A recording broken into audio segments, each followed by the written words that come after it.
So in this video we've got a 100 plus kill game with the M28 Con Tromboncino or Tromboncino. I still have no idea how to say it. If you do know, leave a comment below. But we've got a 100 plus kill game with it on Rotterdam Conquest. So be sure to stick around. I'm going to explain everything about this gun in terms of the positives, the negatives, how to play with it and how to use it. And then of course we'll get into the game which I'm playing currently now and how you want to be playing with it on Rotterdam in specific.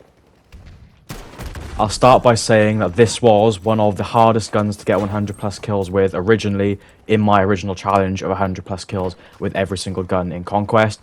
But I wanted to have a play around with this gun again because, as you can see, it's extremely fun and extremely unique because of having the grenade launcher attached to the gun, as well as being one of the only bolt action guns in the medic class, along with the jungle carbine and the commando carbine. And this gun is actually probably one of the least used guns in Battlefield 5, and I bet most people watching this video cannot remember the last time they were killed by this gun, unless it was by me playing in the last few weeks. But this is a very underused, and I wouldn't say massively underrated gun, but it definitely is underrated for a variety of reasons. So, what is the gun like? Well, it's got a massive damage drop-off range, which makes it have 3 shots to kill from medium to long range, which of course, for a slow fire rate, only 6 rounds in the clip gun, and a bolt action gun, you would think, why would you use this over any other gun that's, you can get bolt action-wise in the scout class, and why would you use it over the jungle carbine, which is better in every single other way, of course, except for having the grenade launcher. And because of that massive damage drop-off range, to be able to use it effectively, you do need to play aggressive with it. So you might be thinking, well, why would I play aggressive, running and gunning with a bolt action weapon when I can be using any SMG in the game, which is way better? And that's true. You can use any SMG you want, it will be better.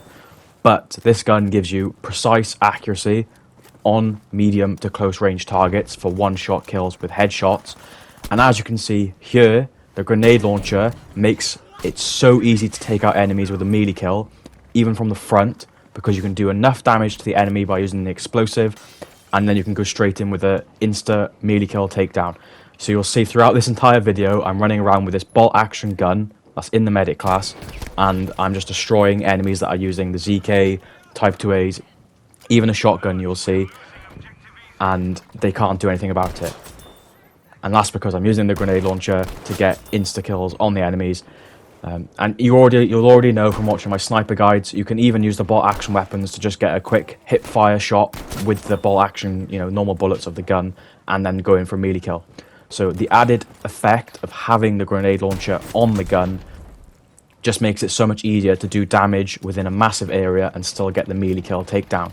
So you don't have to be very accurate at all. And because you're using a bolt action weapon, a lot of enemies, when they know you're using a bolt action weapon, are going to be aggressive and decide to push you because they think they can challenge and beat you. And that's where this gun really outdoes all the enemies, because once you know you're going to get pushed, you literally can just use the hip fire of the bolt action or use the grenade launcher, like you'll see a million times within this video, and it's free, easy kills against any gun in the game. And so it's extremely fun, and you get loads of melee kill takedowns. And what makes this gun even better, the fact of using the grenade launcher up close, you can get an instant kill if you do manage to directly hit the enemy with the grenade. And even if you're standing right next to the enemy, either you or the enemy will only die from a direct impact. And because you're the one firing the grenade, you physically cannot be directly impacted by your own grenade. So even if you're standing point blank as close as you possibly can to the enemy, you will not take enough damage to die if you're on full health.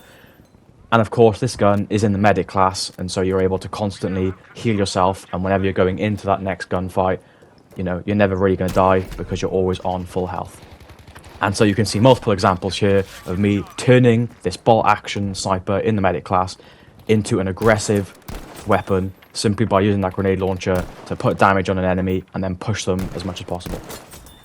Now, in terms of how you want to play on Rotterdam, I'll keep it short and sweet because I have explained this in multiple previous 100 plus kill games on Rotterdam, but essentially you want to stay on the bridge as much as possible, as this is going to be your main power position. You know, you're going to have an equal distance to all the flags around you.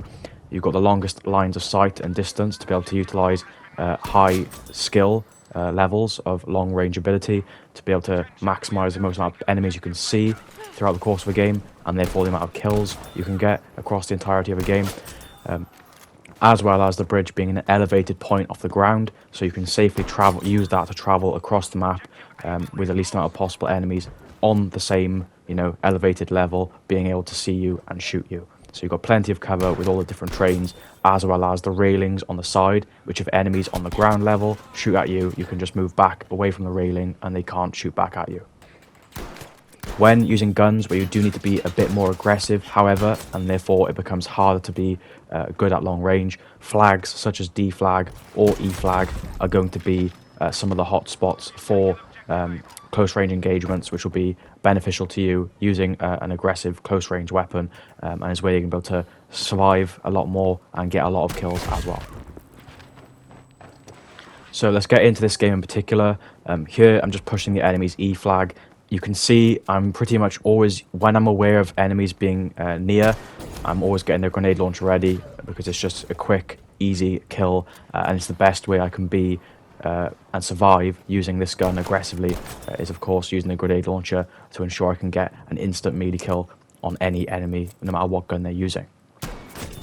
And this small clip here literally highlights that, with about 3 or 4 melee kills using the grenade launcher, as well as even just using the bolt action bullets from the gun to get the kills as well.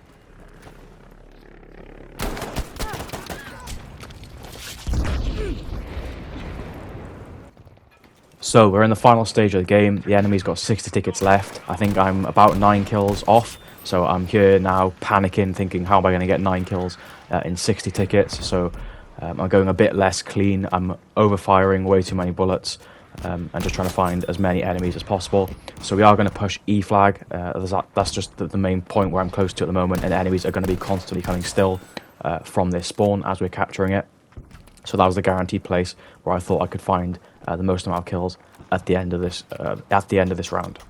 So pushing up onto the top level, I've got the grenade launcher ready to go into a close quarters area, so I'm ready to take on an enemy aggressively if I needed to, which I did. And then pushing up onto the top level, again, because I want those longer lines of sight, which are going to be more beneficial and useful to me, using a gun which can be accurate and pinpoint at those longer ranges. And now simply just trying to not farm, but get as many kills as possible, and still being aggressive at the same time when enemies are pushing. And that's going to pretty much wrap up the game. I'm going to get the final few kills here, being very risky in a close range area with a Tiger tank there, where one shot into this building could take me out, as well as the Pack 40, which is obviously, there's always an enemy on a Pack 40 no matter which spawn you're in. But I managed to somehow stay alive. If I died there, those 30 tickets could have been gone, and that would have been the end of my 100 kill game. So I managed to get it, and yeah, that pretty much completes it. So if you did like this video, please smash a like for me, and definitely give the Tromboncino or Tromboncino a go, and let me know what you think. It can be a gun, as you can see, proven in this video, which can be used way more aggressively than most people think. So leave a comment below what you thought, and I will see you on the next video.